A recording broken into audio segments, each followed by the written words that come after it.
कालका विधायक श्रीमती शक्ति रानी शर्मा और जिला पंचकुला भाजपा अध्यक्ष अजय मित्तल ने हरियाणा सरकार द्वारा दीनदयाल लाडो लक्ष्मी योजना की घोषणा किए जाने पर हरियाणा के मुख्यमंत्री नायब सिंह सैनी का धन्यवाद किया। पंचकुला से विशाल मोहता की रिपोर्ट। प्रेस कॉन्फ्रेंस कर रहे हैं दीनदयाल जो लाडो लक्ष्मी योजना है उसको लेकर किस तरह से आप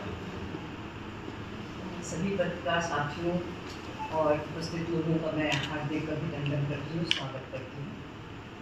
सबसे पहले मैं प्रधानमंत्री श्री नरेंद्र मोदी जी का केंद्र सरकार का आभार व्यक्त करना चाहती हूँ, जिनके नेतृत्व में देश आज नई ऊंचाइयों को छू रहा है।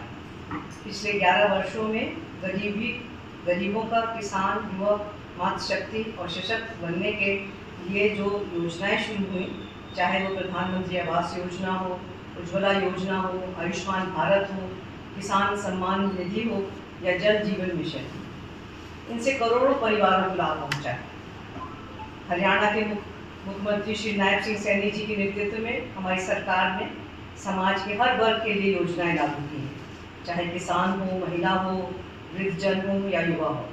हर वर्ग को विकास मुख्य धारा से जोड़ने का काम हो रहा है। और आज इस प्रेस कॉन्फ्रेंस का उद्देश्य महिलाओं के सम्मान, सुरक्षा और सशक्तिकरण के लिए हरियाणा सरकार द्वारा किया जा रहा है ठोस कार्य मैं साझा करना चाहती हूँ।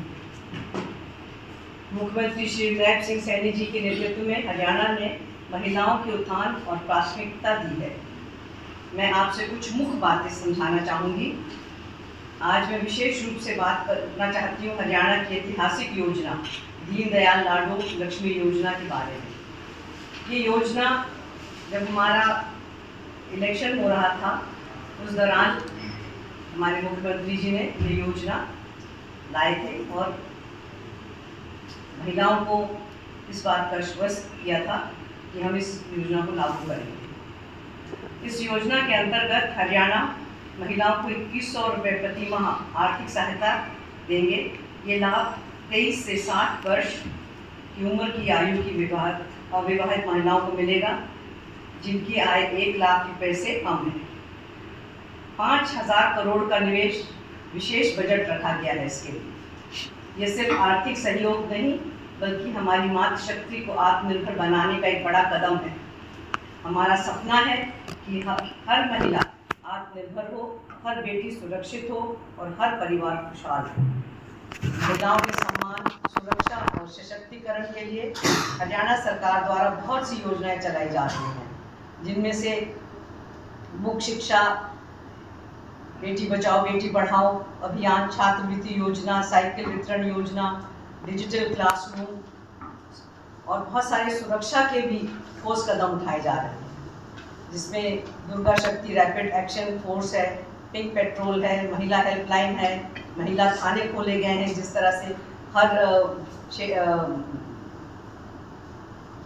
करीब 33 महिला थाने खोले गए हैं। रोजगार में भी महिला को बहुत आत्मनिर्भर बनाया गया है और इसके लिए मैं पूरे समस्त हरियाणा वासियों को बधाई देना चाहती हूँ कि जो ये हमारे मुख्यमंत्री जी ने ये पहल करी है, उसके लिए पूरे हरियाणा वासियों की तरफ से, महिलाओं की तरफ से मैं उनका धन्यवाद भी करना चाहती हूँ। और आज बहुत गंभीर मुद्दा है। जिस तरह से टैरिफ लगाया है भारत पे, तो भारत के किसान जो हैं वो बर्बाद हो जाएंगे। आपकी पार्टी कैसे देखती है इस चीज़ को? देखिए, हमारे प्रधानमंत्री जी हैं, उनका कहना है स्वदेशी अपनाओ, और उसके तहत हम सब अपने आप में ही, और इस चीज़ के ऊपर उन्होंने बहुत पहले से कार्यक्रम करना शुरू कर दिया था। आत्मनिर्भर भारत इसीलिए बनाना चाहते हैं वो कि हम किसी दूसरे के ऊपर डिपेंडेंट ना रहें। तो हम चाहे किसान हो हमारे, चाहे बुनकर हो, चाहे टेक्सटाइल हो, चाहे कोई भी हमारे भाग के व्यक्ति हो, सबको independent banana, make in India, अपना आपको स्वयं पूरा करना, ताकि हम किसी के ऊपर निर्भर ना रहे। इसकी मुहिम हमारे प्रधानमंत्री जी ने बहुत पहले शुरू कर दी थी। मैम, बिहार के दरभंगा में जिस तरह से राहुल के मंच से बयानबाजी हुई स्पीकर पे, उसमें राहुल गांधी शामिल नहीं थे, तो राहुल के खिलाफ प्रदर्शन क्यों, जबकि बिहार पुलिस ने उस व्यक्ति को भी गिरफ्तार कर लिया है जिसने ऐसे अशुद्ध प्रधानमंत्री के बारे में कहा था। देखिए ये स्टेज पे मंच पर उनका था, साझा मंच है, तो सोच भी उनकी साझी है, इसमें कोई दो राय नहीं है।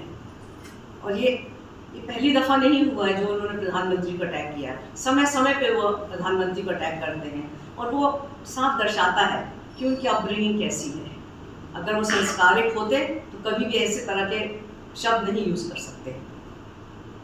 आज की तारीख में हमारे देश की क्या प्रथा है, हम अपनी माताओं बहनों को पूजते हैं, देवी का रूप मानते हैं, और आप हम लोग के बुजुर्गों के लिए ऐसे शब्द यूज़ करेंगे। अभी तक कांग्रेस की तरफ से कोई भी बयान नहीं आया है, जिस तरह से भी कई योजनाओं जो घोषणाएं की थी महिलाओं को लेकर, लेकिन आज तक जो है वो लागू नहीं की गई है। तो किस तरह से देखते हैं ये पार्टी के? ये जो विपक्ष है, ये आप सबको पता है, एक झूठ का पुलंदा है। सिर्फ झूठ और सिर्फ झूठ ही बोलते हैं, चाहे वो किसी भी स्कीम के तहत हो या किसी भी वादों के तहत हो, या चाहे जिस तरह से आजकल आप देख रहे होंगे कि विधानसभा में भी और संसद में भी सिर्फ झूठ का सहारा लेके विपक्ष, क्योंकि उनके पास और कुछ नहीं है बोलने के, सिर्फ एक झूठ ही है, और उसकी सहारे पे वो अपने आप को दिखावा कर रहे हैं। तो बिहार चुनाव में भी जो कांग्रेस है वो कई हथकंडे अपना रही है, तो किस तरह से देखते हैं जो बिहार चुनाव है उसमें भारतीय जनता पार्टी भी प्रचार कर रही है जोरों शोरों से, तो क्या लगता है? देखिए, भारतीय जनता पार्टी ज़मीन पे काम करती है, सिर्फ झूठे वादे और झूठी अफवाहें नहीं फैलाती है। और जो कांग्रेस और अन्य पार्टियां हैं वो सिर्फ झूठे वादे ही कर सकते हैं, कोई वादे वो अपने पूरे करते नहीं। आपने खुद कहा कि हिमाचल में उन्होंने 1500 रुपये देने का वादा किया था, आज तक उन्होंने कोई वादा पूरा नहीं किया है। और हालांकि हमारी सरकार ने आते से ही उसके ऊपर काम करना शुरू किया और एक बजट अलग से आवंटित किया गया और उसको लागू भी किया है। मैम, जो ये लाडो लक्ष्मी योजना है हरियाणा प्रदेश में, तो इसमें कौन कौन सी कैटेगरी के लोग शामिल हैं और क्या उम्र इसमें निर्धारित की गई है? इनकी उम्र हमने भी आपको बताई है कि 23 से 60 साल तक की महिलाएं, चाहे वो विवाहित हों या अविवाहित हों, उनको इस योजना का लाभ मिलेगा, और 1 लाख रुपए से कम जिसकी इनकम। कांग्रेस और आरजेडी के मंच से प्रधानमंत्री नरेंद्र मोदी जी और उनकी स्वर्गीय माता जी के लिए जिस तरह की गंदी और अपमानजनक भाषा का इस्तेमाल किया गया है, वे केवल शर्मनाक नहीं बल्कि लोकतंत्र के लिए कलंक भी है। हमारे देश की संस्कृति में माताओं बहनों की पूजा की जाती है, परंतु विपक्ष में संस्कारों का अभाव नजर आ रहा है। कांग्रेस पार्टी राजनीति को इतना नीचे गिरा चुकी है कि उसे यह सच स्वीकार नहीं हो रहा है कि आज भारत के प्रधानमंत्री को पूरी दुनिया में सराहा जा रहा है। विपक्ष का काम है कंस्ट्रक्टिव सुझाव देना, लेकिन केवल तुच्छ राजनीति कर रही है। इनको समझाना होगा कि देश की जनता इन्हें कभी माफ नहीं करेगी। विपक्ष को गरिमा और जिम्मेदारी के साथ देश हित में अपनी भूमिका निभानी चाहिए। हरियाणा सरकार केंद्र के विजन के साथ लेकर आगे बढ़ रही है। हम अपनी माताओं बहनों और बेटियों को सशक्त करने के लिए कटिबद्ध हैं। हमारी सरकार योजनाओं के माध्यम से समाज के हर वर्ग को जोड़ने और आगे बढ़ाने का कार्य कर रही है। हम जनता से अपील करते हैं कि ऐसी घटिया राजनीति को सिरे से खारिज करें और देश में विकास को अपना योगदान दें।